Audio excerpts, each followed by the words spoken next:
रक्षा बंधन के त्योहार भैया हो, अले रक्षा बंधन के त्योहार भैया हो। घरे आजा लेके खाड़ बनी राखी भैया हो, घरे आजा लेके खाड़ बनी राखी भैया हो। करे बहिनी तोहार पुकार भैया हो, करे बहिनी तोहार पुकार भैया हो। घरे आजा लेके खाड़ बनी राखी भैया हो, घरे आजा लेके खाड़ बनी राखी भैया हो।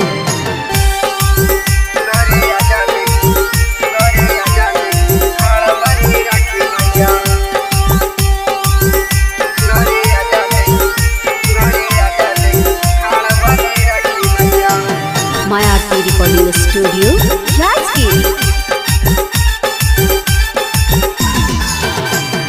हर साल भैया तू तकारा हो वादा, बनवो राखी हम कोई इरादा। ए भैया अब 1001 रुपया लेबो। हर साल भैया तू तकारा हो वादा, बनवो राखी हम कोई इरादा।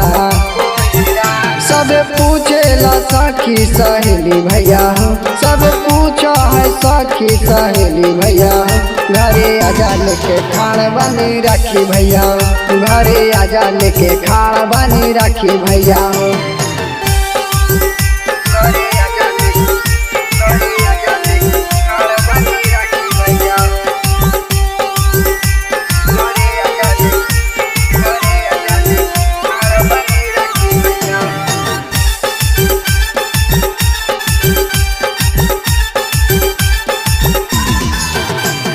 राइटर बिरजू कहा हखिन बतिया, आइबो नहीं घर कहे सब सखिया।